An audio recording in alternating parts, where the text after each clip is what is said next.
Assalamualaikum warahmatullahi wabarakatuh.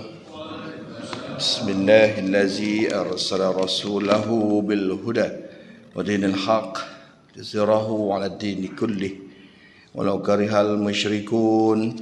Asyhadu an la ilaha illallah wahdahu la syarika lah, lahul mulku wa lahul hamdu yuhyi wa yumiit wa huwa ala kulli syai'in qadir. Amma ba'd. Pertama, terima kasih kepada semua yang hadir pada pagi ini. Kita panjatkan puji dan syukur kepada Ilahi kerana limpah karunia-Nya. Allah telah memberikan kepada kita kesihatan, Allah telah memberikan kepada kita kekuatan, Allah telah memberikan kepada kita nikmat yang cukup banyak, sehingga kan nikmat yang cukup banyak itu membuat kita lagi menjadi hampir, membuat kita lagi menjadi dekat, membuat kita lagi menyayangi Allah Subhanahu wa taala. Tetapi ada juga manusia-manusia yang diberikan nikmat tersebut telah menjadikan mereka itu lalai. Nikmat tersebut telah menjadikan mereka itu lari. Nikmat tersebut telah menjerumuskan diri mereka ke lembah kehinaan. Kita mohon kepada Allah supaya Allah memasukkan kita dalam golongan yang pertama, dan kita mohon kepada Allah supaya Allah jauhkan kita daripada golongan yang kedua. Amin ya rabbal alamin. Alhamdulillah, tuan-tuan dan puan sekalian, tak pernah terjadi ya, tak bawa ketayap, tak pernah terjadi. Hari inilah satu-satunya hari tak bawa ketayap. Kopiah ni lah. Tadi dah keluar daripada tengok dalam kereta, nak keluar, nak capailah ketayap. Biasa ada 3 ompek dalam kereta, tapi hari ini tak ada, satu pun tak ada. Ya Allah, ya Tuhanku, kata mana boleh kan, tak ada satu. Agak yang orang rumah lah semalam dek rayo punya pasal kan. Rayo lama kan, 3 4 hari rayo gitu kan, dicari-cari agak dia basuh semua kan. Agak lah. Alhamdulillah lah imam kita boleh pinjam ketayapnya. Semoga dengan pinjam ketayapnya dapatlah berkat kan dia ni tuan-tuan. Allah Rabbi kan, pasal nak duduk depan kan, nak duduk belakang tak apa dah kan. Kita ni orang tak lawa, aku tak ada ketayap. Bila pun ketayap baru lawa sikit. Allah Rabbi kan, ini rezeki nama rezeki yang tak disangka-sangka. Imam bagi pinjam ketayap dia kan. Mana dia nak balik rumah ambil ketayap kat kan. Kan, jadi alhamdulillah tuan-tuan dan puan sekalian, insya-Allah bersuah wali kita tu hari ada sekali. Tuan-tuan, waktu saya datang ke sini tu hari maghrib kan, maghrib ke subuh, maghrib. Saya ingat lagi maghrib, first time saya datang ke sini kan, first time.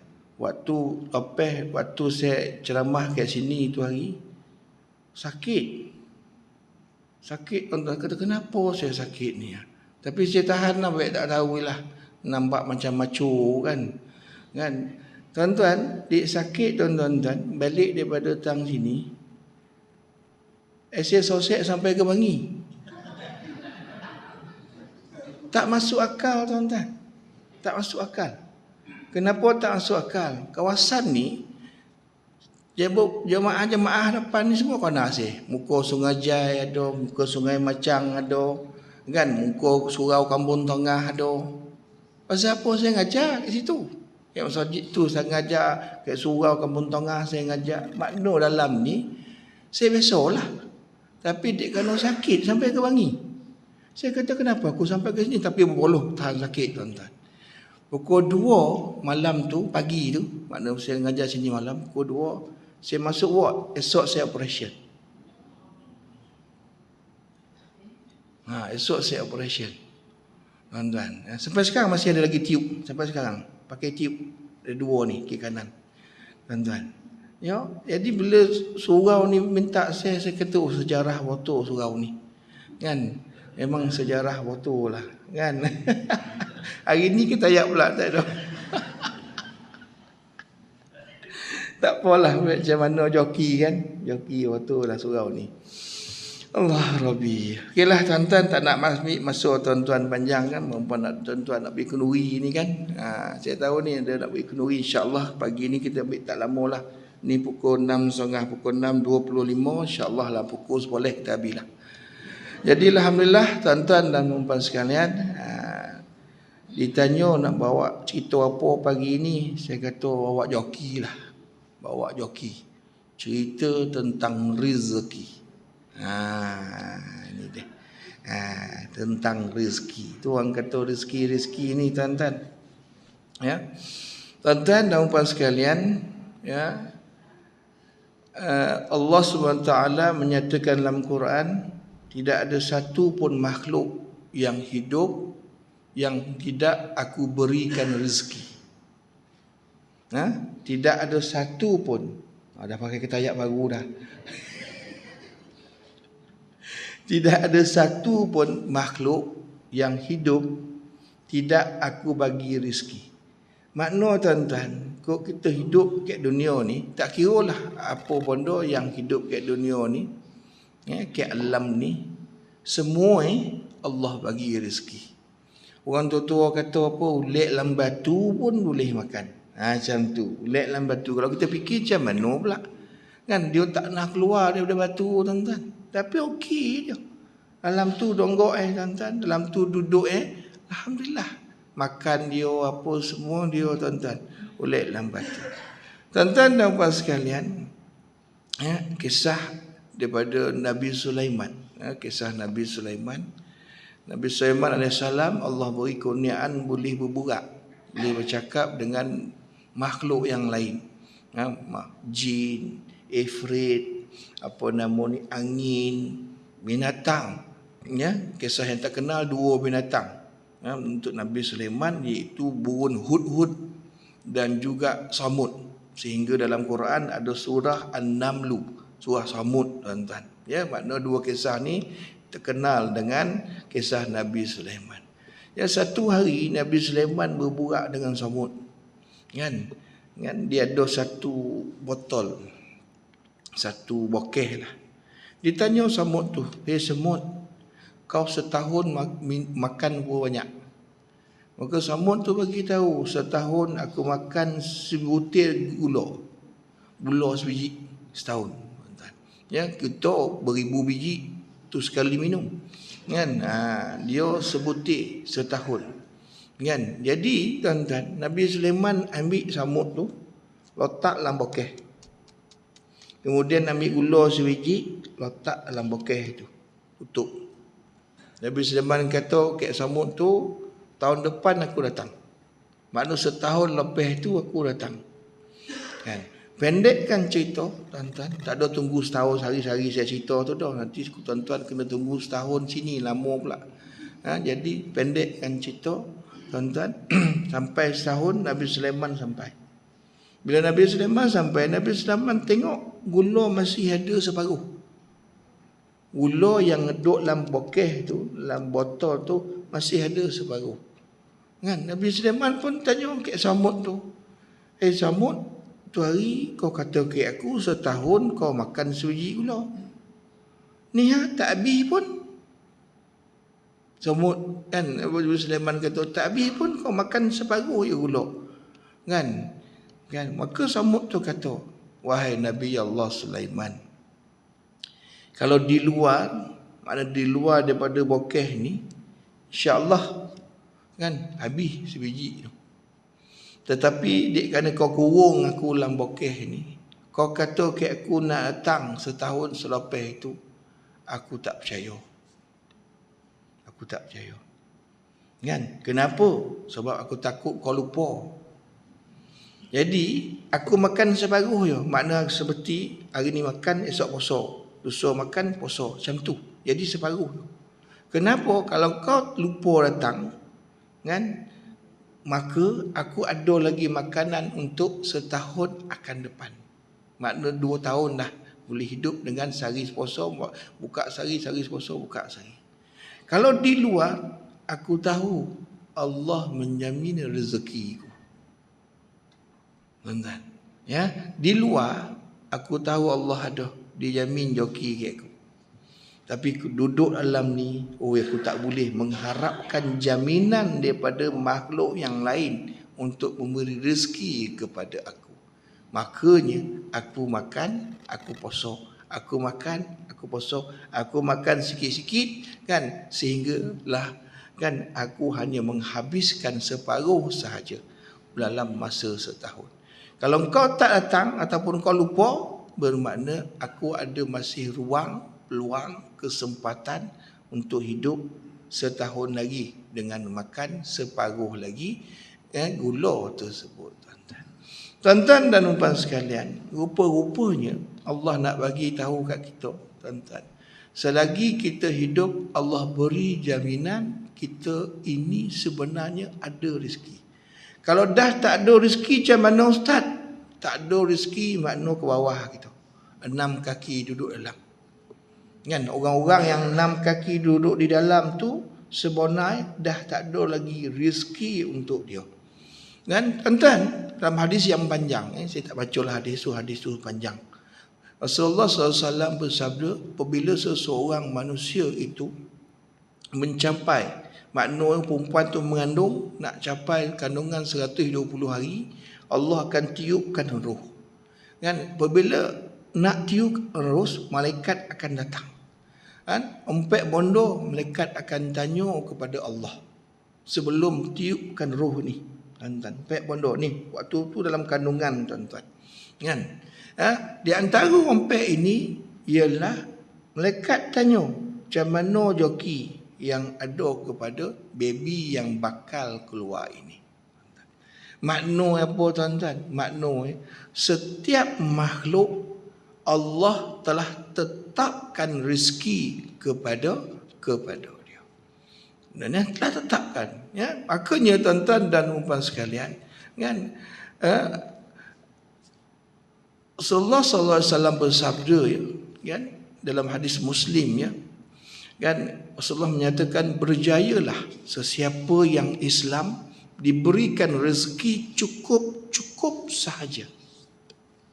Kan, namun Allah membuatkan dirinya qanaah dengan apa sahaja yang diberikan.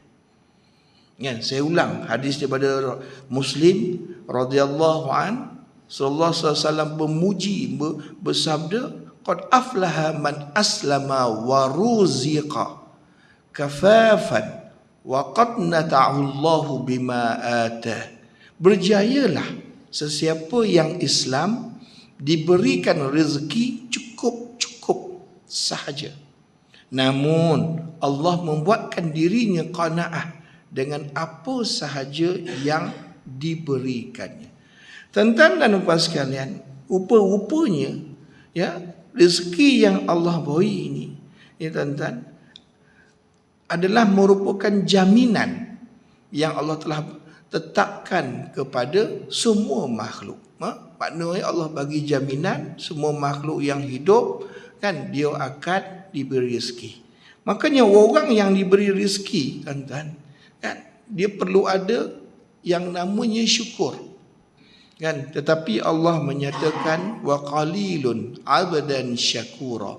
Sikit sahaja di antara hamba-Ku yang bersyukur. Makna joki dia dapat. Dia ada dapat joki, tapi nak syukur tu sikit je, tak ramai. Kenapa tak ramai? Pasal ramai yang merasa dirinya itu tidak cukup. Tidak cukup. Tuan-tuan dan puan sekalian, ya, rezeki ini kan banyak, tuan-tuan. Kan ada seorang datang jumpa dengan seorang ulama, lupa dah nama dia, tuan-tuan. Ya, dia mengadu ke ulama tersebut, dia miskin.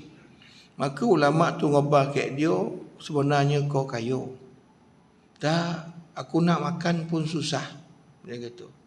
Kan? Macam mana kau boleh kata aku kaya, sedangkan aku nak makan pun susah. Macam inilah Ulama tu katakan, aku kata kau kaya kenapa? Kau nampak tak kau ada mata? Pada diri kau tu kau ada mata.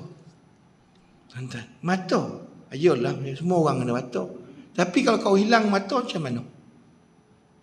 Tuan-tuan, kan, kadar pampasan tertinggi untuk hilang mata ialah lebih kurang 198,000. Kalau tuan-tuan kerja, tiba-tiba dalam kerja tu tuan-tuan tercedera mata, hilang mata. Kan? Insurans takaful pernah bayar kepada orang yang kehilangan mata sebiji ialah sebanyak 198,000. Ini fakta tuan-tuan, ini bukan nak hutah. Ini fakta. Yang saya sebut angka ni adalah fakta tuan-tuan. Ya? Kenapa? Sebab hilang mata. Dan ada orang yang lobang, kan, tersandung ke, tak hilang mata. Mata masih ada. Mendapat pampasan sehingga 33,500. Lobang yo. Waktu kerja terjatuh lobang, dapat pampasan RM3,500. Tuan-tuan dan puan sekalian. Kan? Dan ada tuan-tuan dan puan sekalian, kos untuk menggantikan mata yang hilang, gunakan letak mata bionik. Kan? Bionik, mata bionik. Kos untuk mengimplankan mata bionik ini adalah sekitar 350,000. Ni, kalau nak tukar mata ni tercabut, tak elok, guna mata bionik, gogo 350,000. Tuan dan puan sekalian. Tapi teknologi itu belum ada di Malaysia. Teknologi itu di luar negara ada. Tapi kalau kita nak buat pembedahan itu di luar negara, nak tukar mata bionik itu lebih kurang 350,000 tuan-tuan untuk sebiji mata. Ini mata tuan-tuan. Kan? Tetapi tuan-tuan sadar tak? Bernapis hari-hari. Ni, makanya hidup ni rezeki. Bernapis hari-hari. Tuan-tuan pernah sampai bil tak kat rumah? Bil bernapis ni pernah sampai tak? Bil air, besok ustaz, kok lambat merah jadi. Oh, bil air. Bil api. Kan elektrik pun macam tu. Sampai, setiap bulan sampai. Tuan-tuan. Kan? Tapi bil udara ni pernah sampai tak? Kalau pernah sampai, bagi tahu saya nak tengok, saya ambil gambar macam mana raman bil ni. Tetapi tuan-tuan tahu tak tuan-tuan, kos seorang pesakit yang memerlukan bekalan oksigen di hospital, kos ni yang kita bernyawa ni tuan-tuan. Tuan-tuan, anggaran kos untuk menyawa ni tuan-tuan, dia ada dua, oksigen dan juga nitrogen. Oksigen ini tuan-tuan, yang 1 liter RM10. Dia kena campur dengan nitrogen. Nitrogen ini 1 liter RM3. Ini kos dia tuan-tuan. Saya bagi fakta kepada tuan-tuan supaya tuan-tuan tahu berapakah kos untuk Allah menanggung kita hidup ni tuan-tuan. Kan tuan-tuan, ya. Jadi satu hari seseorang 24 jam dia sedut oksigen tuan-tuan 2,880 liter. Satu hari. Oksigen berapa liter ustaz? 2,880 liter. Satu hari yang diperlukan oleh manusia untuk sedut oksigen.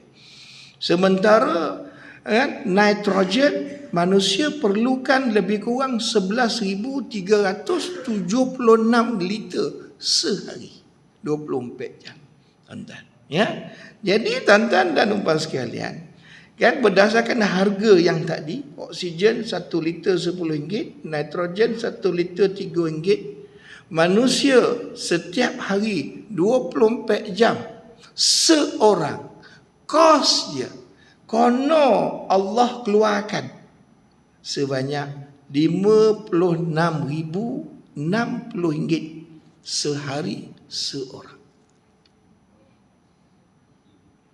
Berapa ribu ustaz? RM56,060 sehari seorang.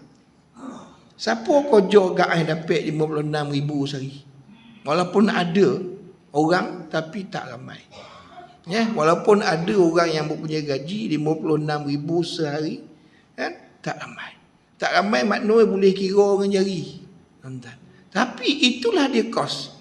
Kan? Bermakna tuan-tuan dan puan sekalian, kalaulah kita hidup sebulan, katakanlah 30 hari, tuan-tuan, bermakna kan kita ditanggung, diberikan oleh Allah sebulan 30 hari sebanyak ni nak sebut macam mana ni, 1,681,881 seorang untuk sebulan. 1 bilion ke 1 milion ni. Kalau 681 itu juta. Ni ribu juta. Bukan 1 juta ni. 600. 1, kalau 1,681,881. Nak sebut macam mana tu? 1,681,881 ringgit, 880 ringgit. Sebulan seorang. 1 juta lebih seorang. Tuan-tuan, kalau tuan-tuan sebagai ketua keluarga, ada anak 5 orang, suami isteri 7 orang, bermakna 1,6 juta ini kali sebulan. Tuan-tuan, nak cekau mana duit? Oh, tak tercekau dah Ustaz. Ini dia. Jarang orang anggap ini sebagai rezeki. Kerana pada manusia, rezeki itu adalah apa yang nampak di mata. Material. Kan? Dinengok nilainya daripada nilai kereta. Dinengok nilainya daripada nilai rumah. Yang bodoh yang boleh nampak. Dia tengok duitnya berlipet-lipet dalam bank. Dia tengok rumah yang bertingkat-tingkat besar. Itu nilaian dia. Kan bila buat kenduri orang tu pakai kereta besar, duduk di tempat yang telah disediakan dom. Tengok ustaz naik Myvi, ustaz sana buffet ustaz ya. Ambil lah, kau ada lagi, kau tak ada macam mana ustaz. Tapi yang dom ini ditambah manyang. Sikit tambah. Makan-makannya kambing habis. Kambing. Yang penuh yang depan buffet itu termasuk ustaz tu duduk depan tu. Kan mana adalah ustaz. Pasal apa? Pasal nilaian manusia dihukum, kan, dinilai menggunakan material. Tuan-tuan, material, tuan-tuan. Kan? Jadi bermakna, tuan-tuan, pandangan Allah dengan pandangan manusia berbeza. Kenapa berbeza, tuan-tuan? Sebab manusia memandang manusia yang lain, makhluk yang lain, menggunakan mata kasar. Tetapi pandangan Allah bukan di situ. Pandangan Allah dilihat menggunakan mata hati. Ya, mata hati. Makanya tuan-tuan dan puan sekalian, kan orang yang kaya itu bukanlah kaya daripada segi material, tetapi orang yang kaya itu adalah kaya jiwa. Sallallahu alaihi wasallam menyatakan, kan, bukanlah kaya itu dengan kaya harta benda yang dia ada, tetapi kayanya seorang itu adalah dinilai daripada kayanya jiwa seseorang tersebut. Makna, tuan-tuan, kan, nikmat untuk kaya jiwa itu tak ada jual kat kedai. Kalau boleh, kalau ada jual kat kedai lah, kaya jiwa ni, tuan-tuan, ramai yang beratur boli walaupun rogo yang mahal. Tuan-tuan, ya? Kan?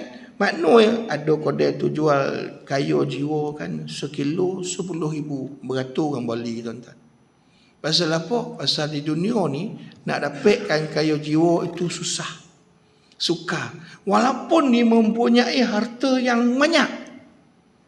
Dengan bertimbun kotor banyak kotor tetapi jiwa tak tenang, tuan-tuan. Kan? Tak tenang, makanya, tuan-tuan, harta tersebut tidak memberi apa-apa manfaat kepada dia. Tuan-tuan, Sa'ad bin Abi Waqqas, sahabat Nabi, dia ajar anak dia. Kan? Dipanggil anak dia, ya bunai, wahai anakku, mai sini ya. Ta'al huna ya bunai, mai sini. Dia pun pesan ke anak dia. Wahai anakku, jika engkau mencari kekayaan, carilah dengan qanaah. Carilah dengan qanaah. Kenapa Sa'ad bin Bakar kata yang tu? Kerana qanaah ini adalah harta yang tidak habis-habis. Ya, harta yang tidak habis-habis. Makna kalau seseorang manusia mempunyai sifat qanaah, kan bermakna tak habis, tak habis. Harta yang dia ada tu, sifat qanaah itu takkan habis, tuan-tuan. Ya, makanya awas kamu dengan sifat tamak. Kerana apa? Kerana itulah dia kemiskinan yang sebenar. Makna orang yang mempunyai sifat okap, orang Negeri Sembilan kata okap, tamak, itu sebenarnya kemiskinan. Kenapa miskin? Sebab dengan apa yang dia ada ni, dia rasa tak cukup. Macam mana nak rasa kaya? Kita nampak lahiriah memang dia kaya. Dengan kereta besar, motor besar, kan, rumah besar, kan, duit banyak. Tapi bagi dia tak cukup. Makna apa, tuan-tuan? Bila seseorang tu tidak ada rasa qanaah, bermakna dia miskin. Dia miskin. Tetapi berbeza dengan orang yang ada qanaah. Walaupun orang tu kaya. Orang tu kaya. Abdul Rahman bin Auf kaya. Kaya, tuan-tuan. Dalam satu riwayat tentang hadis, kan Rasulullah SAW dah wafat waktu tu, tapi ini asar yang dhaif. Nah, dhaif, ya. Kan, tapi boleh diambil untuk sebagai pengajaran. Satu hari Abdul Rahman bin Auf balik daripada Syam. Berdebu-debu kan jalan. Tang jauh Aisyah tengok berdebu-debu tu. Jadi Aisyah tanya, tu siapa tu? Berdebu-debu. Oh, itu kontena Abdul Rahman bin Auf bawa balik daripada Syam nego. 2-3 kontena, kalau sekarang kontena lah makna, kan. Uyai. Aisyah pun menyatakan, kau bagi tahu Abdul Rahman, dia di antara orang yang lambek masuk syurga. Makanya, tuan-tuan, sahabat tadi berlari poket tol, nak masuk tol, katakanlah macam tu lah kalau zaman sekarang. Situ jumpa dengan Abdul Rahman. Man, tadi Aisyah beritahu kau orang lambek masuk syurga. Kenapa pula? Pasal kau banyak benda nak dihitung. Kan? Tengok auto yang kau bawa ni. Banyak ni. Kan? Makna sebelum dihitung ni, sebelum kau masuk syurga, dikira dulu. Ni, berapa ni, mana dapat ni, macam mana, ni. Orang lain dah selesai dah, kau lambek. Kan? Menangis Abdul Rahman bin Auf. Sampai di Madinah, Abdul Rahman bin Auf, kan, buat pengumuman sedekah semua. Sedekah semua. Pasal apa? Pasal dia tak nak lambek. Di sanun, tuan-tuan. Kan? Duduk tu 3 hari menangis dia. Datang jumpa Aisyah. Ya Aisyah, kan, aku sedih. Kenapa pula sedih? Banyak otor. Baru 2-3 hari lepas ni sedekah semua. Hari ni datang menangis pasal apa? Banyak otor. Agak-agak tuan-tuan menangis tak kalau banyak otor? Kalau banyak lah, menangis tak? Ada orang menangis, kenapa tu? Kan banyak otor Ada tak? Mana ada? Tak ada lah. Tak ada orang menangis banyak tu dah. Yang menangis banyak pasal tak ada. Yang ada mana ada menangis, tuan-tuan. Yang lagi ada, tuan-tuan. Dia menangis. Banyak otor. Ngobar ke Aisyah. Aisyah kata sedekah. 2-3 hari baru sedekah. Sedekah sampai habis. Bukan sedekah tengah. Kan kita sedekah tengah. Hari Jumaat tu hari lalu tabung. Tuan-tuan. Tengok tu. Mak usah waktu. Ungu nak boleh ayam kan habis. Merah kan nak boleh tol pula. Bubuh lah RM1 dalam tu. Waktu tabung lalu lah. Buh RM1. Buh RM5. Kan? Tapi yang 50 tu simpan. Kan? Pasal apa? Nak boleh barang banyak-banyak. Tuan-tuan. Kan? Pasal apa? Kan? Takut habis. Kan? Abdul Rahman sedekah habis. Sewaktu Rasulullah hidup, dia letak duit atas riba Rasulullah. Kan Rasulullah kata, wahai Abdul Rahman, kau dah tumpah syurga melalui duit tersebut. Allah. Kau dah tumpah syurga melalui duit tersebut. Makanya satu falsafah yang terkenal Abdul Rahman bin Auf, aku berniaga dengan Allah. Aku berniaga dengan Allah. Maknanya dia yakin rezeki yang dia dapat ni, tuan-tuan, semua Allah bagi. Kan? Makanya dek qanaah dia dapat joki tu, dia kongsi. Dia kongsi sampai habis, tuan-tuan. Kan? Bila dia kongsi habis, tuan-tuan, Allah tambahkan. Allah tambahkan. Allah tambah. Tambah tu sehingga tak terfikir di kita. Wa yarzuqhu min haitsu la yahtasib. Allah beri kepada dia rezeki yang tak disangka-sangka, tuan-tuan. Sampai habis. Kan satu ketika Abdul Rahman bin Auf ni nak tengok macam mana. Kan dia bagi tahu kepada pekerja dia, kan, kurma tahun ini jangan jual. Jangan jual. Semua kurma masuk dalam gudang, masuk dalam warehouse. Sebab dia ada ladang besar, tuan-tuan. Nah, dia punya ladang kurma dia besar. Sampai hari ni ada, tuan-tuan. Ya, jadi pekerja dia bila potik dia buah kurma masuk dalam gudang, masuk dalam warehouse, tuan-tuan. So tahun penuh. Kan? Yang dah lama tu busuk, buruk.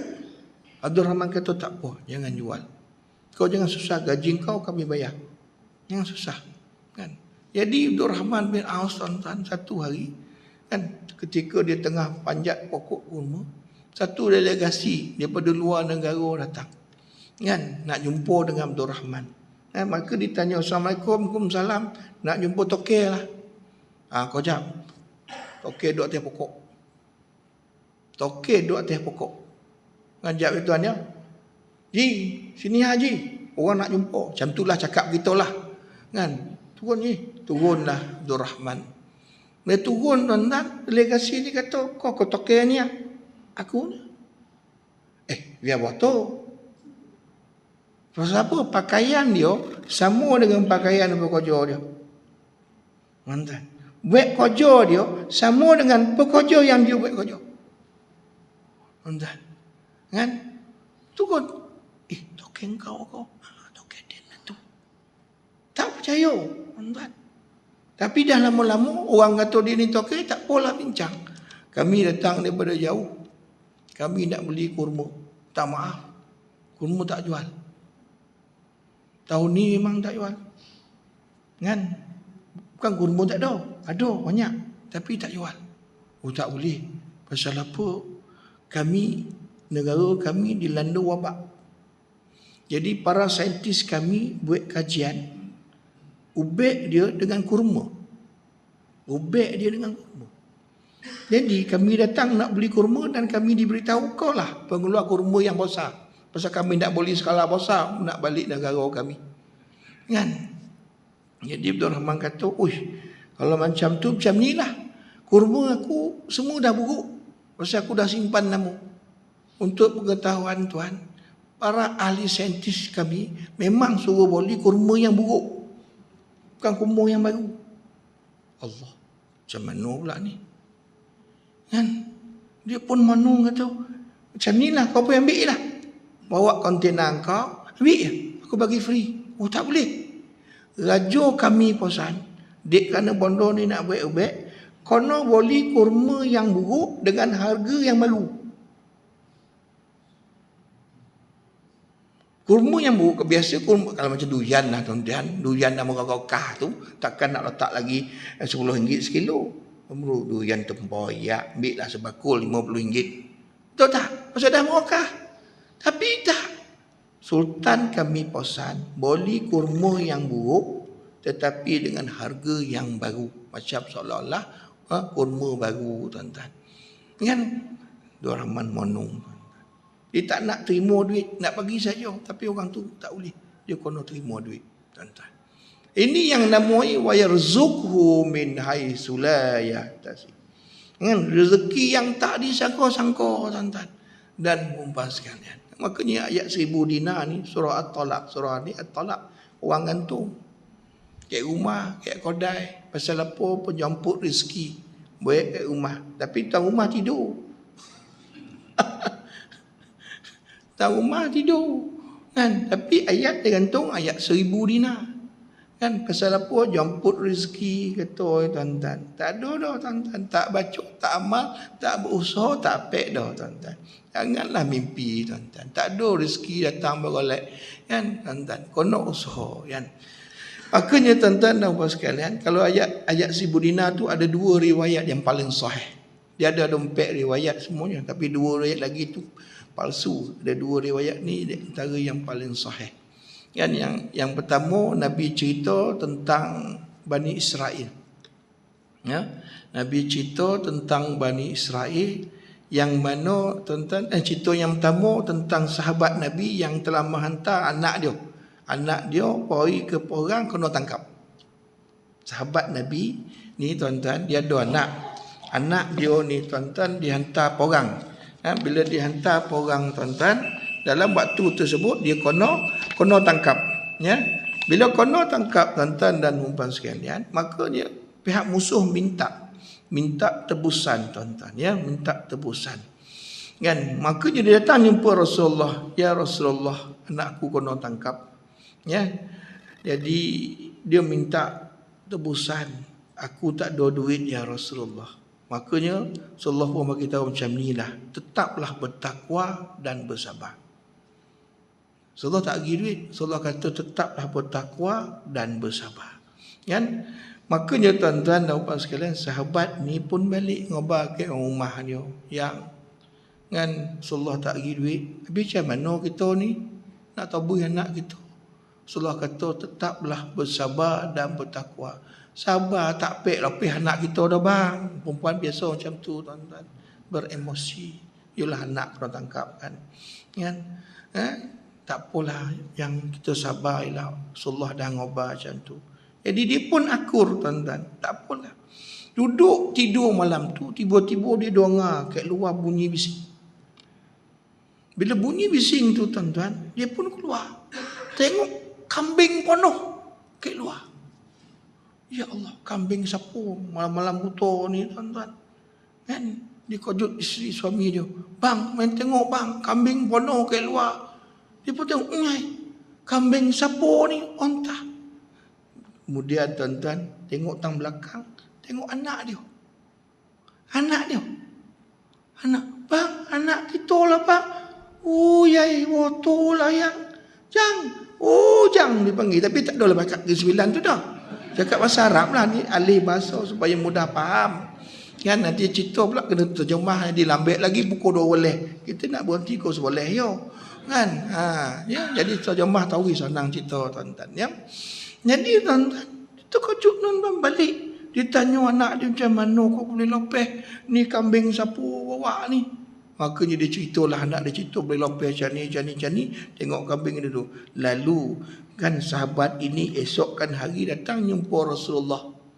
Kan? Datang jumpa Rasulullah cerita.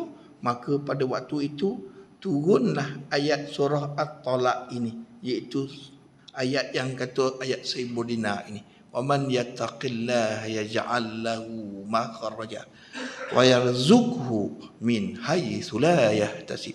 Ini asbabul nuzul daripada turunnya ayat yang tadi tersebut. Ya, tuan-tuan dan puan sekalian, ada cerita satu lagi.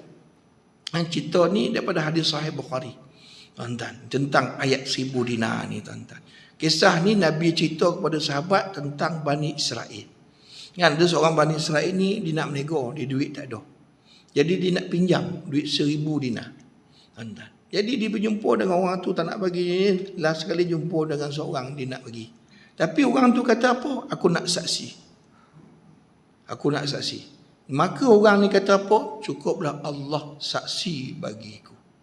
Dia kata. Kemudian kalau macam tu tak apa. Kan? Aku nakkan apa nama ni penjamin.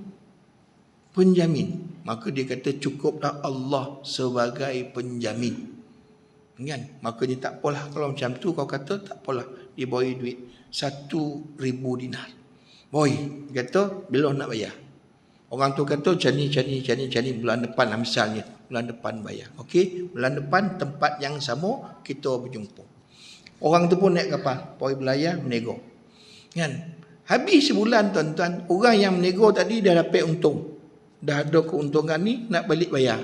Bila nak balik bayar, tuan-tuan, dia pergi ke tepi pelabuhan, nak naik kapal. Kan kapal tak ada. Sedangkan dia dah kata, aku dah berjanji dengan orang ni, nak bayar pada hari ini. Tapi kapal tak ada. Takkan aku nak berenang, nak menepusi lautan. Tak mungkin. Jadi dia monong. Sementara orang yang boi di hutang tu, tunggu ke pelabuhan Sanun. Tunggu ke pelabuhan Sanun, tunggu kata, hai usah waktu dah ruyup lah duit aku. Aku dah agak dah, mesti habis lah 1,000 dinar. Biasa tuan-tuan. Orang yang meminjam ni, ya biasa tuan-tuan, mulut mani tuan-tuan. Tapi bila time nak bayar tuan-tuan, orang yang memboi pinjam tu seperti pengemis minta kepada orang yang meminjam tu. Mengemis tuan-tuan bila nak bayar. 1,000 pun bising. Macam tuan-tuan. Waktu pinjam kemarin itu biasa, itu situasi biasa. Kan? Tapi ini bukan ini lah, bukan dalam hadis ini. Makanya tuan-tuan dan puan sekalian, orang ni kata, ya Allah, aku dah janji dengan orang tu nak bayar sekian-sekian hari. Tapi apakah daya aku, ya Allah, kapal tak ada. Ni dah nak naik dah ni, dah buat preparation. Hari ni kapal tak ada nak pergi ke Sanun, ya Allah. Aku mohon, ya Allah. Makanya tuan-tuan dan puan sekalian, dia pun jalan. Kan? Tiba-tiba tuan-tuan, di tepi pantai yang dia jalan tu tuan-tuan, dia nampak ada kayu. Kan? Dia nampak ada kayu. Kan? Bila dia nampak ada kayu tuan-tuan, dia ambil kayu tersebut tuan-tuan. Kan? Dia ambil kayu tersebut, diletakkan, dia buat lubang kayu tu, diletakkan duit 1,000 dinar. Ya, dengan sekoping surat kepada orang tu lah. Kan? Dia pun tutup bungkus elok, lempar dalam laut. Kan? Dia lempar tuan-tuan, ya. Kan dia kata apa? Sesungguhnya aku tidak pernah berhenti berusaha untuk mencari kapal untuk memulangkan duit ini, tetapi tak ada. Ya Allah, aku serahkan duit 1,000 dinar ini seperti aku janji kepada orang yang aku pinjam, kaulah penjamin, kaulah saksinya. Dia lempar tuan-tuan. Lempar. Orang yang duduk Sanun tu, kan 2-3 hari datang, habislah duit 1,000 dinar, habislah. Kan? Dia tiba, dia kutip kayu tersebut. Bawa balik rumah, nak masak. Dibolah kayu tersebut tuan-tuan. Keluar duit 1,000 dinar. Ya, keluar duit 1,000 dinar. Kan? Ada surat pula. Nama aku. Ya Allah. Maknanya duit ini adalah hutang yang dibayar oleh orang tersebut. Habis cerita tu tuan-tuan, tak lama kemudian 2 orang ni berjumpa. 2 orang ni berjumpa. Pasal kapal dah ada. Jumpa dia. Waktu dia jumpa tuan-tuan, dia bagi tahu tuan-tuan. Kan dia kata bahawasanya kan aku minjam duit engkau, aku nak hantar tak boleh, kapal dah hilang. Kan maka dia aku lempar kayu tersebut. Macam mana? Orang tu kata, kau tahu tak?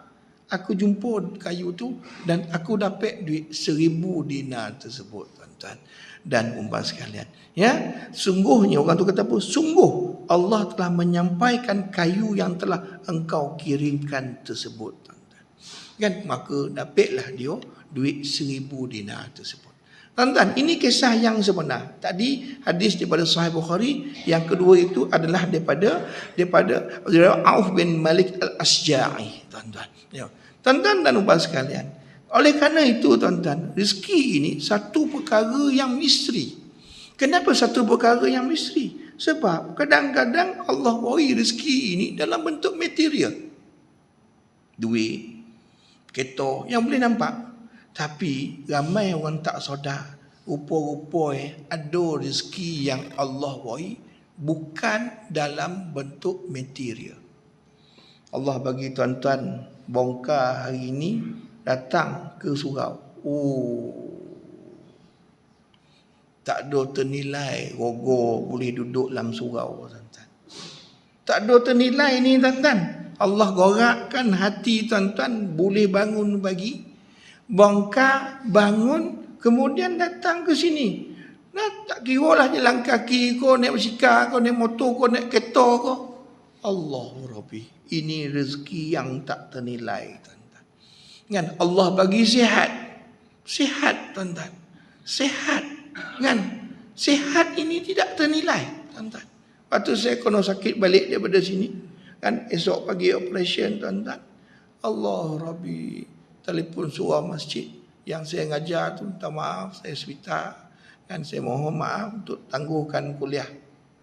Kan? Lusa tangguh kuliah lagi. Kono 3 hari kan tangguh kuliah. Hari yang kompak orang tengok YouTube saya tengah ngajar. Hari kompak. Lepas bodah-bodah hari kompak orang tengok dalam Facebook surah masjid ada surah mana tak? Surah Sunyo tak silap saya. Kan dia pun PM saya. Ustaz, baru 2-3 hari lepas kita apa nama ni operation. Ni dah ngajar dah. Waktu ke ni ngajar ke orang palsu ke? Tak, memang waktu saya dah ngajar. Tapi minggu kepada 2-3 hari lepas operation lah. 2-3 hari lepas operation. Tapi dah ngajar. Apa tu, tuan-tuan? Rezeki. Rezeki Allah bagi, tuan-tuan. Rezeki Allah bagi walaupun dengan operation tetapi tidak menjejaskan kan kita punya kegiatan, tuan-tuan. Pasal apa? Pasal, tuan-tuan, kehendak dan kekuatan kita Allah bagi, tuan-tuan. Ya, saya pernah ceramah kat Putrajaya, tuan-tuan, dengan golang hospital. Ya, saya masuk hospital, masuk ward. Kan, ada golang. Kan kalau pergi hospital kan ada golang. Kan. Ya, waktu tu saya ada slot dekat Putrajaya. Kan malam tu kat surau Putrajaya tu presid 3 tu. Kan. Oi, Ustaz, golang tak buang lagi. Ustaz memang tak buang. Pasal apa? Lepas saya ngajar, saya masuk hospital balik. Jadi keluar ni, saya keluar, saya beritahu doktor nak keluar nak pergi ngajar. Doktor bagi. Alhamdulillah doktor kawan-kawan kata. Doktor kawan-kawan. Baik, tuan-tuan, rezeki itu, tuan-tuan, itu tak nampak. Rezeki yang seperti itu orang tak nampak. Kan? Sebab pada nilaian manusia, rezeki itu adalah dalam bentuk yang material yang nampak. Sedangkan ada rezeki yang kita tak nampak. Dan rezeki yang tak nampak inilah yang paling banyak dan paling ramai yang tidak sedar. Seperti yang cerita nyawa ni. Ni 56,000 sehari ni, siapa nyawa ni? Siapa nak bayar ni kalau hantar bil? Kalau sampai bil ni 56,000 sehari ni, siapa nak bayar agak-agak bil anak nombor 1, anak nombor 2, nombor 3 ni. Sebulan. Kan? Berpuluh juta. Siapa nak bayar agak tuan-tuan, kalau sampai bil ni, tak ada orang sedar, tuan-tuan. Kan? Makanya, tuan-tuan, hidup ini adalah satu rezeki yang besar, tuan-tuan. Makanya, tuan-tuan, sesiapa yang mempunyai rezeki dan dia rezekinya itu baik, bermakna pada waktu tersebut rezekinya itu akan menyebabkan dia menjadi orang yang warak. Orang yang warak. Nah, makna, tuan-tuan, rezeki yang kita dapat tu, tuan-tuan, kalau apa itu rezeki yang hebat? Rezeki yang hebat ialah rezeki yang kita dapat yang membawa kepada kita lagi tunduk patuh kepada Allah. Itu baru namanya berkat.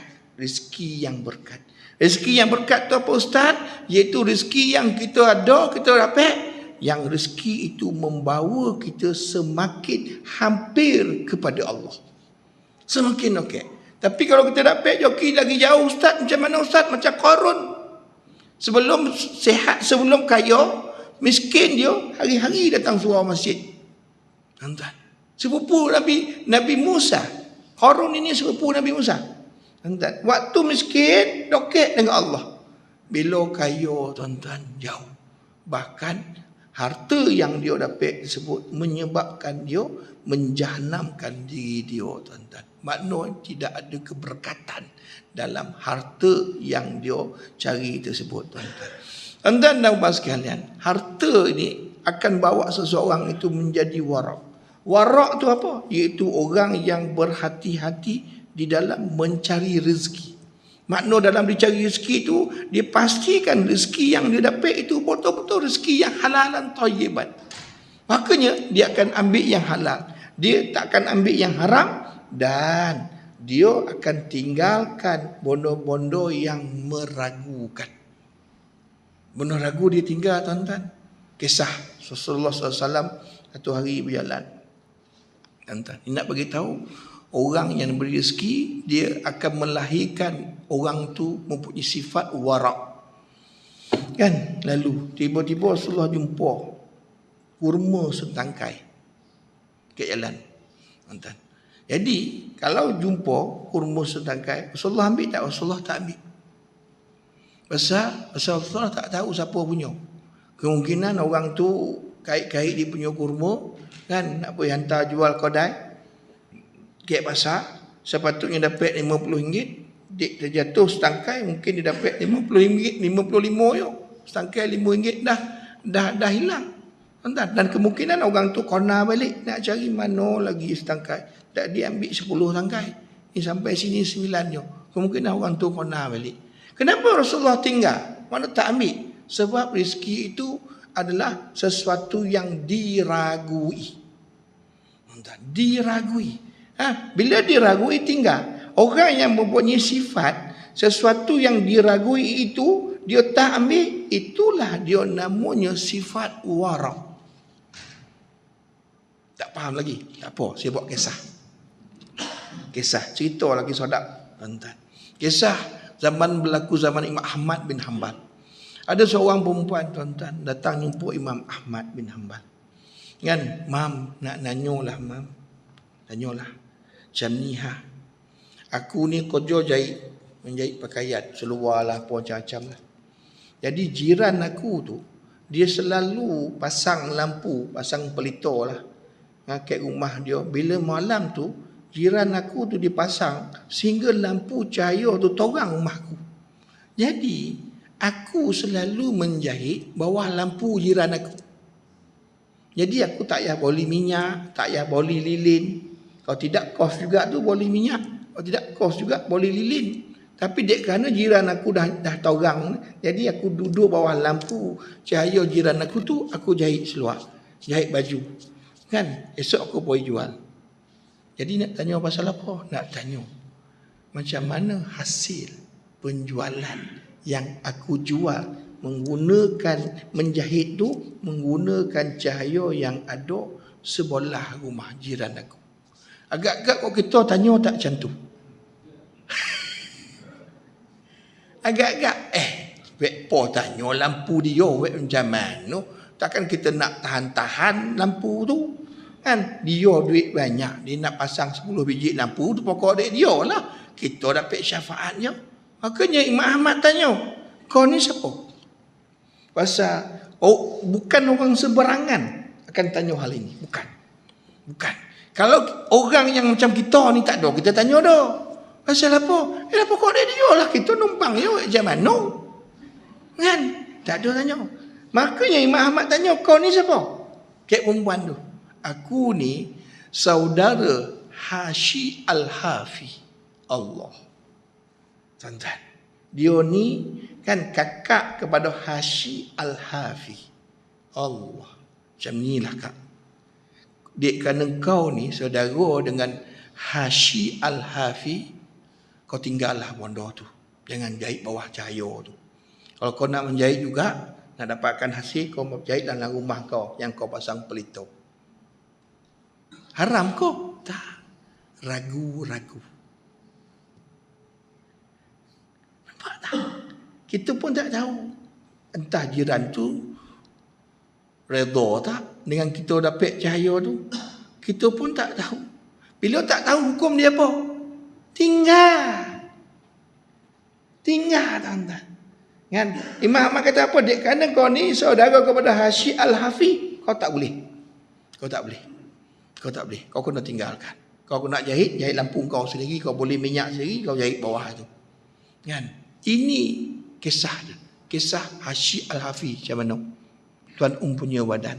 Hashi Al-Hafi ni imam di masjid. Dia imam. Kan ni padah ni sekejap lagi habis lah ni. Kan? Ya. Tuan-tuan, ya, dia imam. Satu hari dia kasut dia ni yang dia pakai selalu ni tuan-tuan, lunyai. Usap. Dah berapa kali jahit dah, guna dah habis. Dah habis makna dah tak boleh pakai dah. Jadi bila tak boleh pakai tuan-tuan, dia pun boleh kedai. Pergi kedai beli kasut baru, Skechers tuan-tuan. Kan mahal tak adalah. Tak ada. Kan tak adalah. Makna beli kasut baru lah. Mahal tuan-tuan, pergi beli kasut baru. Jadi dia pun pakai kasut tu pergi masjid. Kan? Pergi balik dah habis jadi imam pun semua balik. Nak balik tengok kasut hilang. Kasut hilang. Memangnya sana pula kasut ni. Duduk di tepi tu menangis.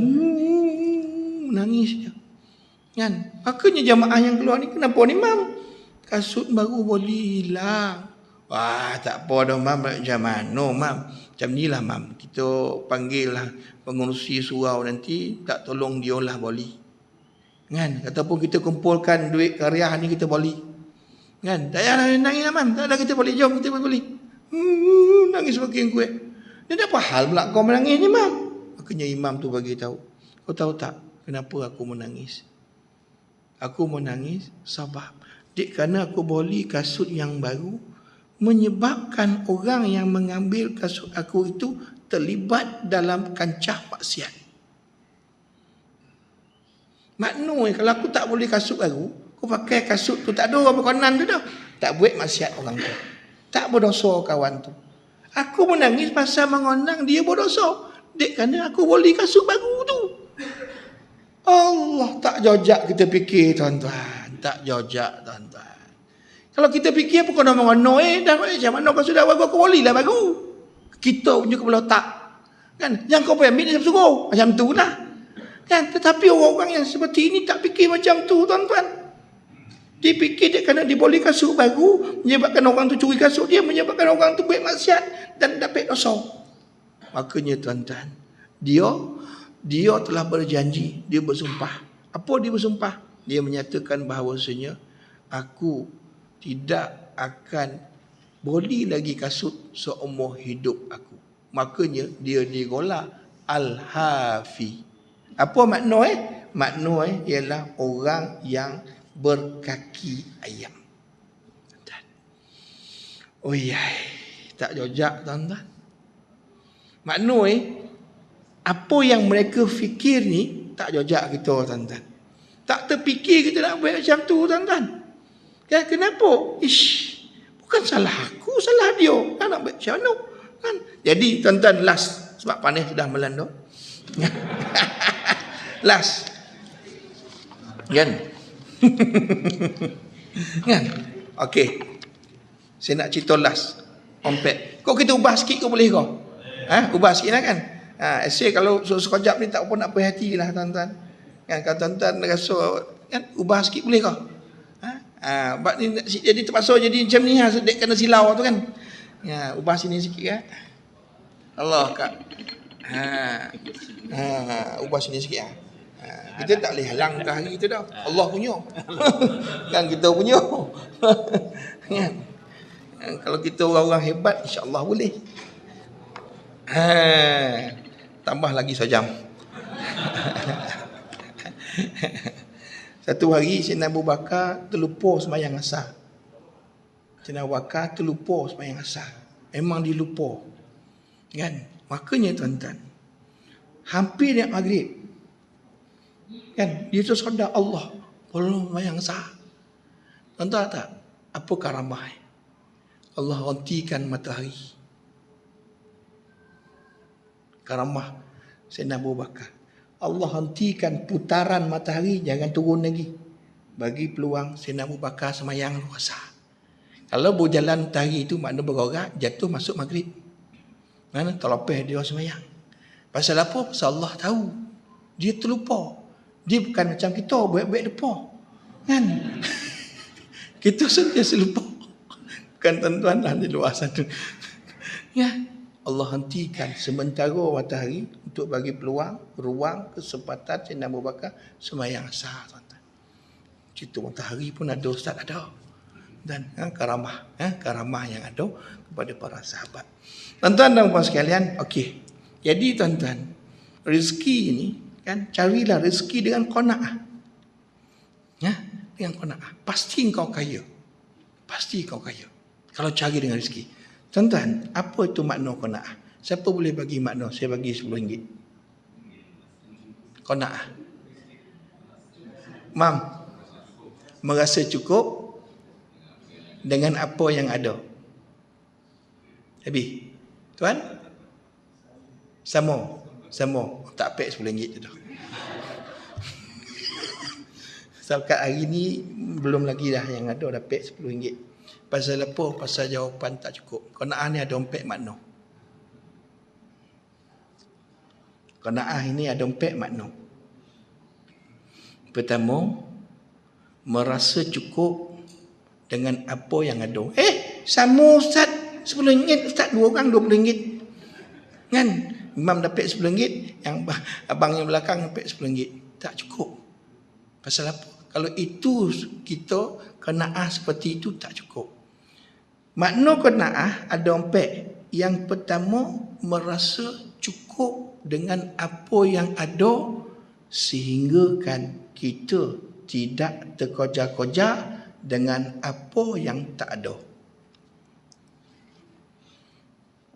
Kita merasa cukup dengan apa yang ada, tapi waktu yang sama kita kojar apa yang tak ada. Bukan qanaah. Qanaah ini dia rasa cukup dengan apa yang ada dan dia tak terkojar-kojar dengan apa yang dia tak ada. Makanya orang qanaah ni dia santai. Dia bersyukur dengan apa? Naik kancil je tuan-tuan. Naik kancil. Tuan-tuan. Kan? Bila hujan, aircon tak ada. Seolah pegang steering, seolah lap. Tak nampak aircon tak ada. Berkabus. Tapi okey ya. Kalau kejap berhenti lampu merah, lap kat luar. Wiper tak ada. Sebelah nyala. Nyala pun krek, tuan-tuan. Okey tak? Okey. Tak ada apa-apa. Pasal apa? Dia rasa cukup dengan kancil dia tu. Kan? Dia tak tengok apa yang dia tak ada. Walaupun dia boleh nampak orang mangai usah motor kereta Honda sebelah. Tak apalah. Kereta Honda sebelah tu tidak memberi apa-apa kesan kat dia. Ini apa dia Ustaz qanaah itu? Yang pertama, rasa cukup dengan apa yang ada sehingga tak terkojar-kojar dengan apa yang tak ada. Kita terkojar masalah. Kita naik kancil tuan-tuan, Tuhan, rumah kita, bang, tengok kita sebelah tu bang. Allah, elok ya bang. Kan tengok cermin tu kolam bang. Dia tak, kita tak nampak dia, tapi dia nampak kita tu bang. Dia nampak kita terjengok-jengok dalam kereta dia tu bang. Abang, bila nak ambil kita macam tu? Tak qanaah. Tak qanaah. Pasal kita masih terkojar dengan bondo yang kita tak ada.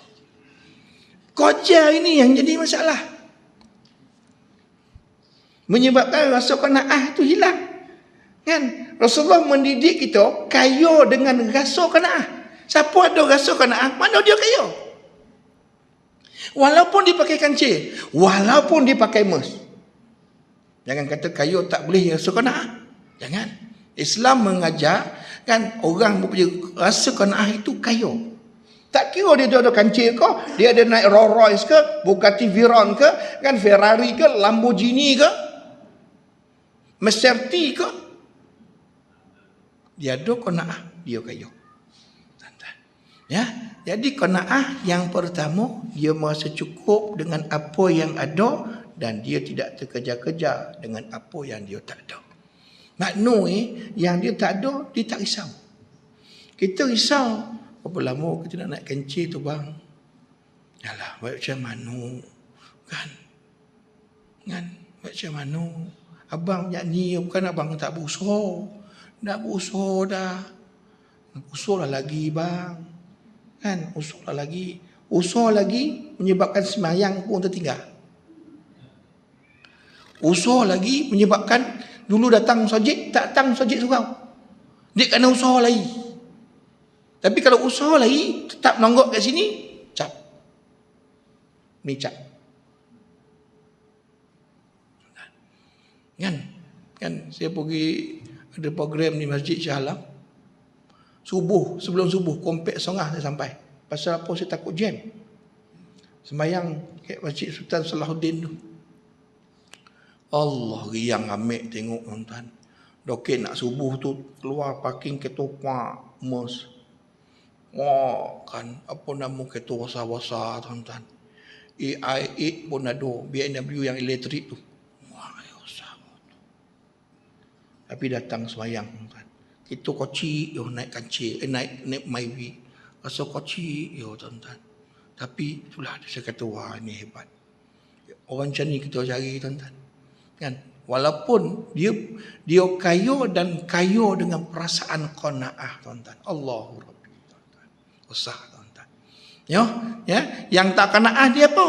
Kan? Dia nengok-nengok, aduh. Bila nak dapat Rolls Royce tu. Itu parah itu tuan-tuan. Itu parah tuan-tuan. Itu bukan qanaah. Ya, tak qanaah. Ya, Abu Zar tuan-tuan, hadis daripada riwayat Tabarani, kan Abu Zar meriwayat mengisahkan satu hari Rasulullah kata ke Abu Zar, wahai Abu Zar, kamu kata banyak harta itu kaya.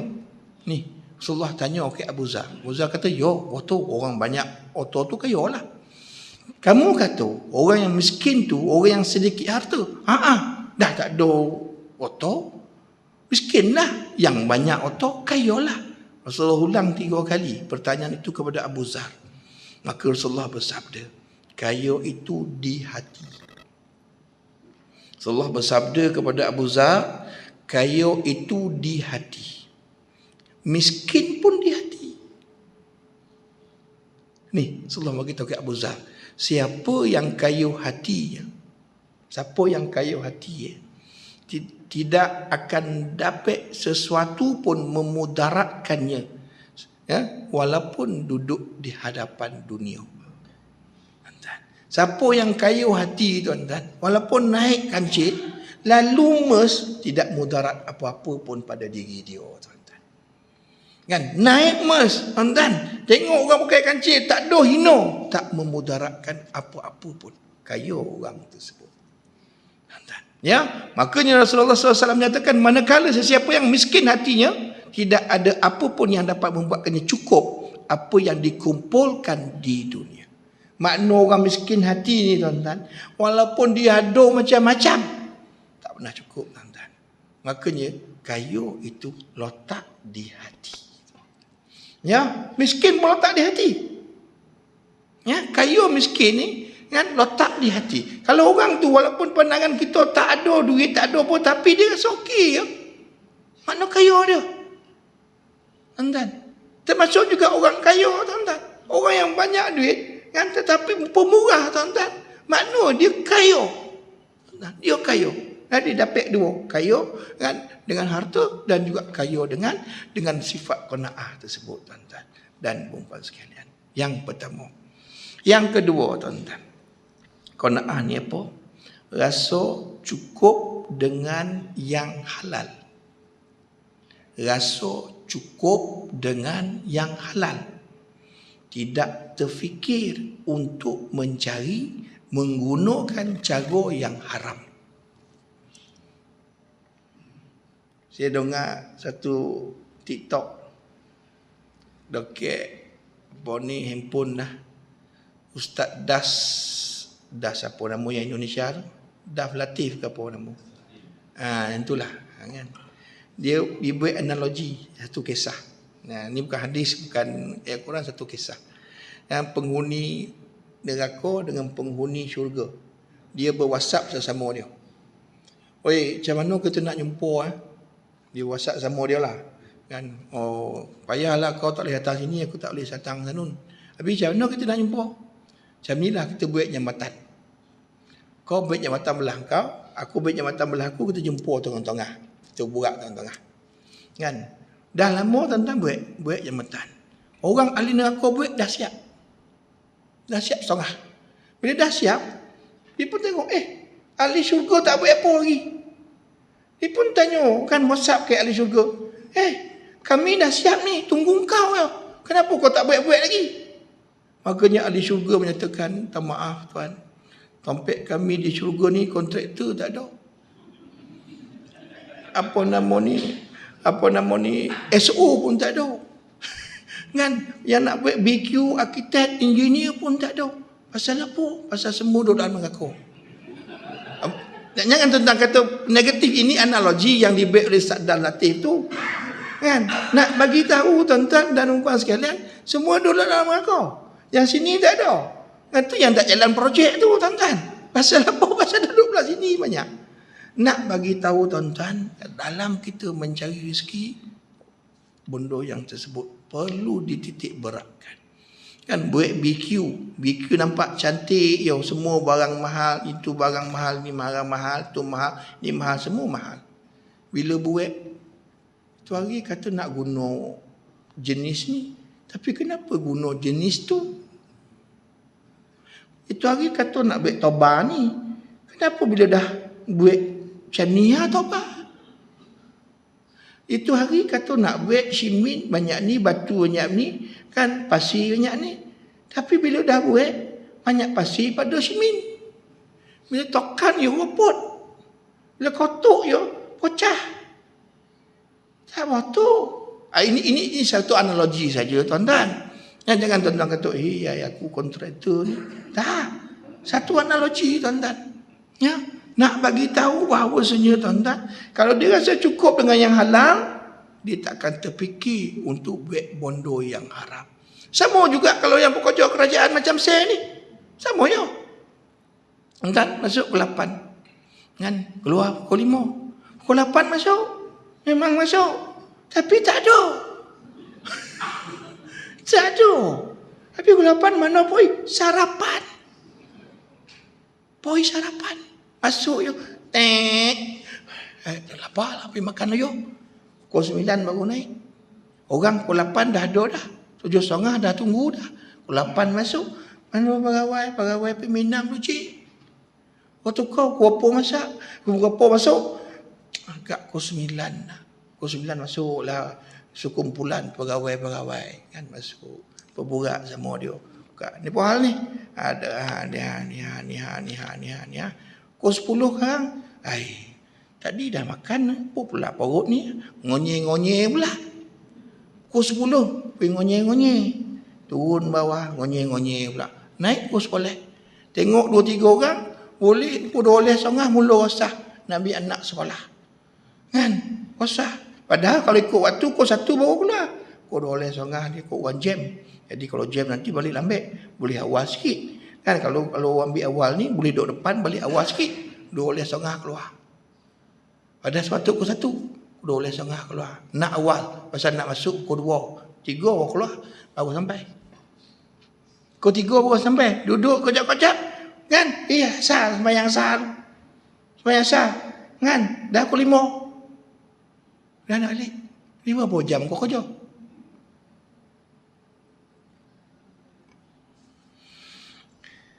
Allah Rabbi. Ini untuk diri saya lah. Saya kocok kerjaan.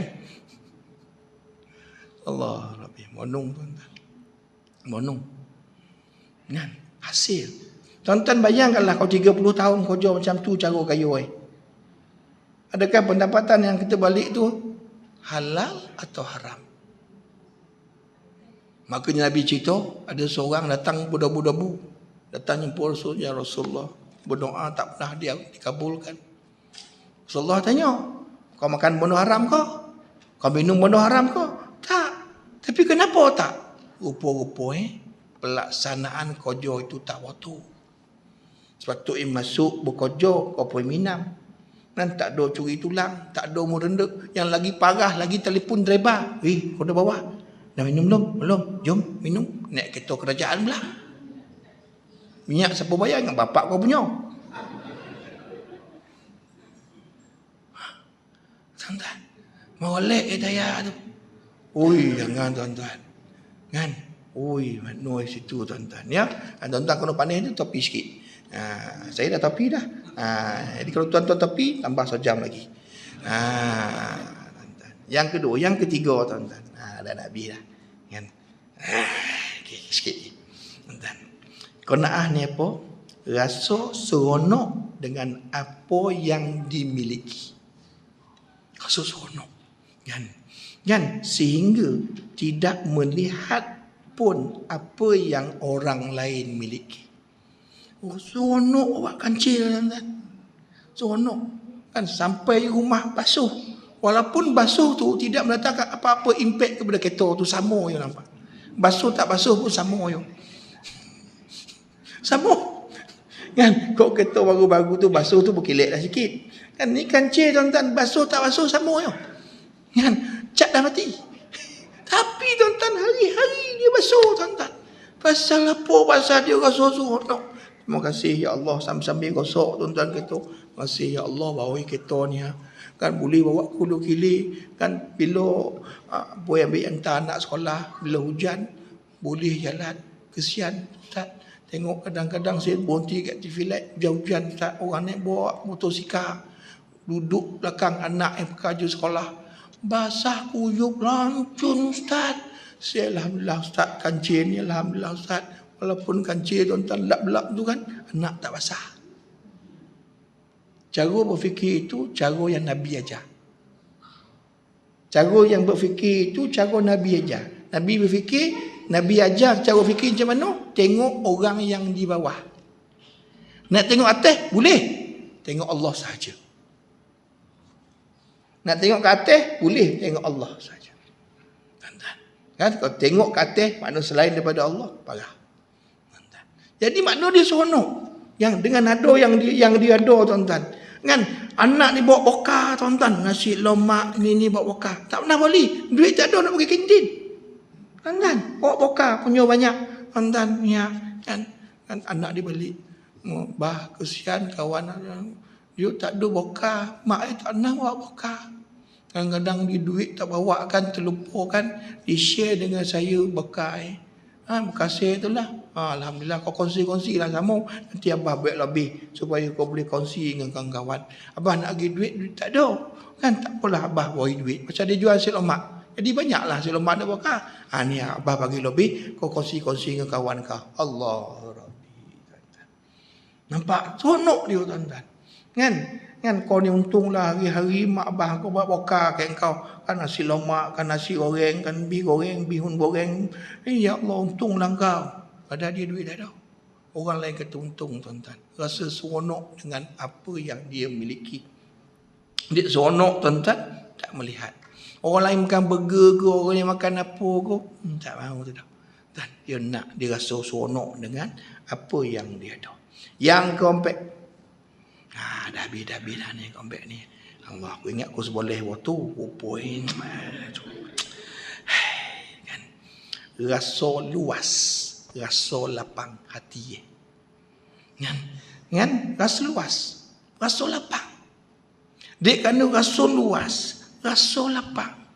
Tak pernah mengeluh. Tak pernah bersungut. Makna siapa yang bersungut itu tak qanaah. Siapa yang mengeluh tak qanaah. Belum sampai tahap qanaah. Kan? Apa nama ni duduk kat luar panih. Hai panih waktu lah hari ni. Tak masuk dalam surau sejuk. Kan ni baru logo sikit. Duduk lama sejuk pula. Hai sejuk pula panih tak kono, sejuk tak kono. Kau nak apa ni?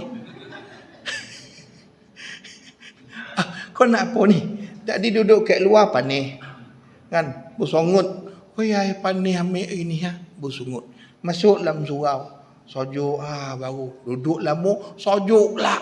Kan? Sejuk pula Dah tahulah ikon punya banyak kan tak payahlah pasang mu sejuk pula. Bersungut. Panih tak boto, sejuk tak boto. Habis kau nak apa? Sebenarnya cerita. Kau nak apa?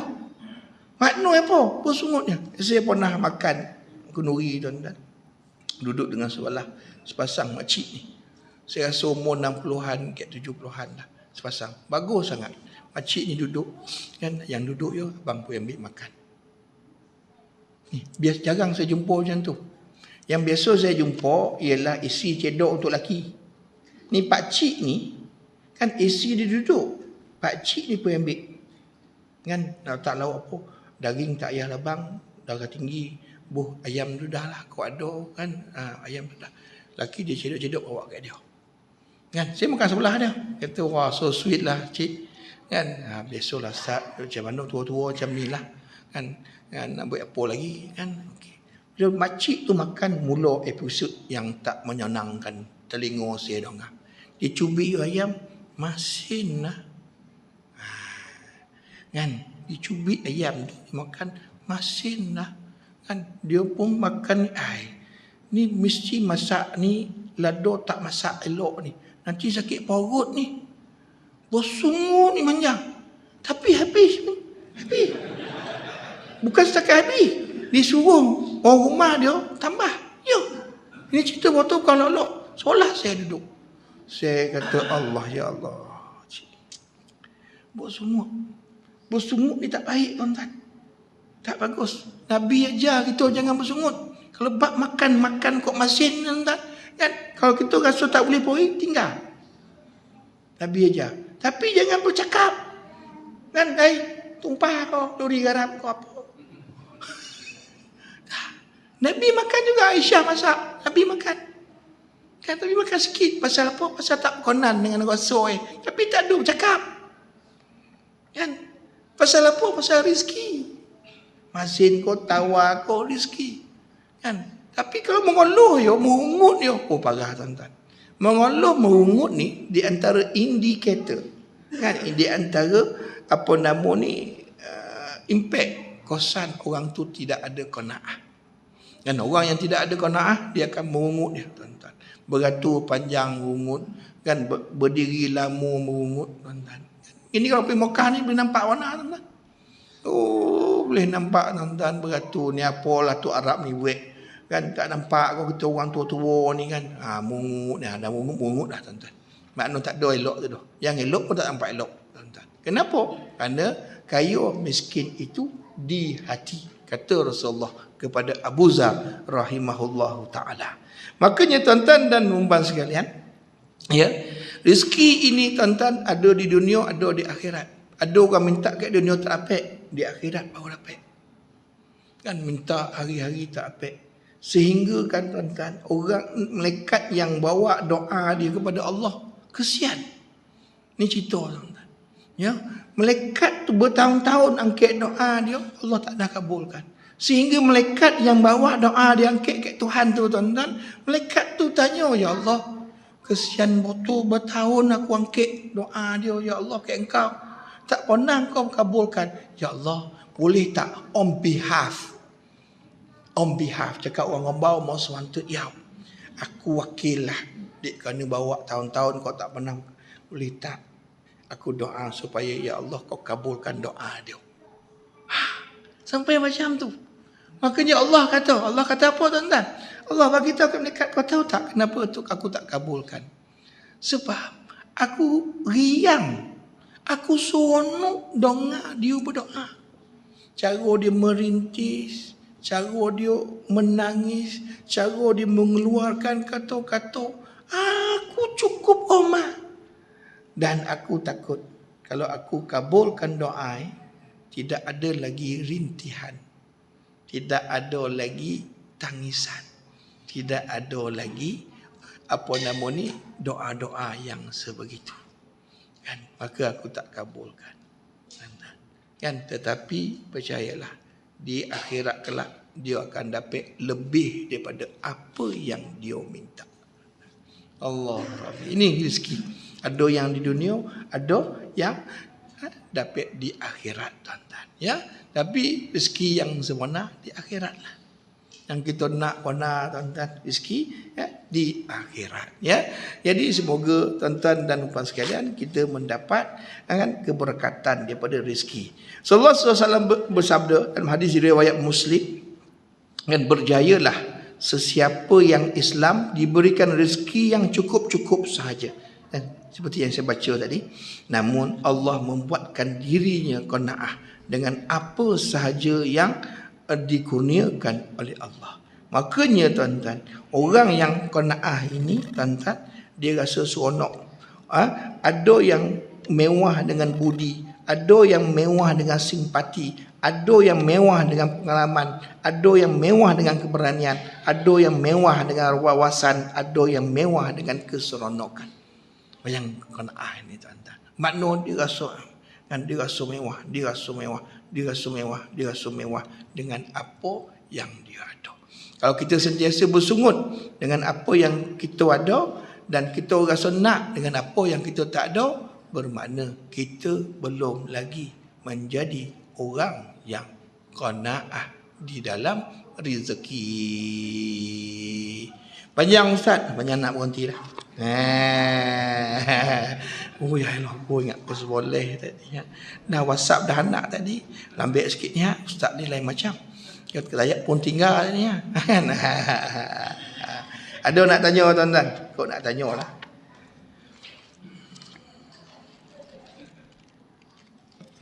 Tak boleh tanya Ustaz. Tanya ni lambat pula jawab. Kan dah kena tunggu pula kan. Jadi tak payahlah tanya Ustaz. Alhamdulillah. Tak ada ya? Alhamdulillah. Kalau ada, inna lillahi wa inna ilaihi raji'un. Okeylah tuan-tuan, terima kasih atas perhatian. Mohon maaf jika terkasar bahasa, tersilap kata. Bismillahirrahmanirrahim. Alhamdulillahi rabbil alamin, hamdan hamidin, hamdan syakirin, hamdan yuwafi ni'amahu wa yukafi'u mazidah. Ya Rabbana lakal hamdu kama yanbaghi li jalalil karim wa 'azimi sultanik. Allahumma ij'alni minat tawabin waj'alni minal mutatahhirin waj'alni min ibadikas salihin.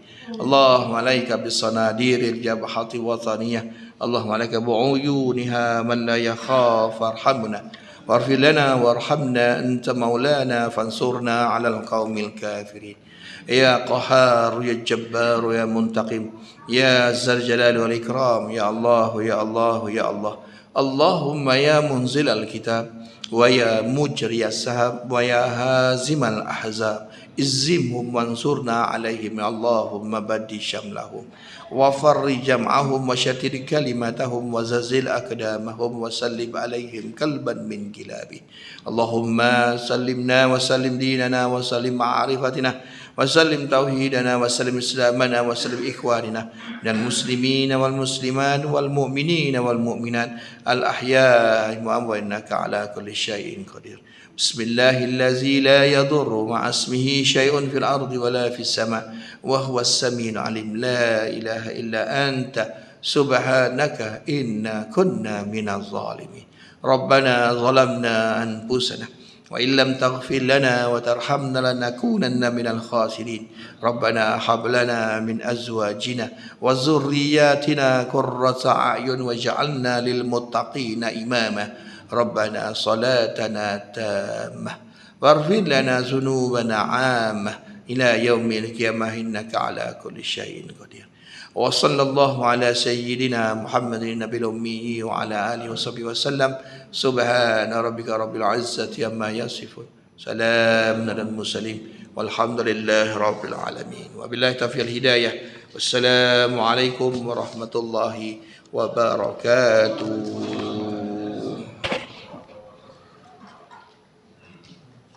الله رب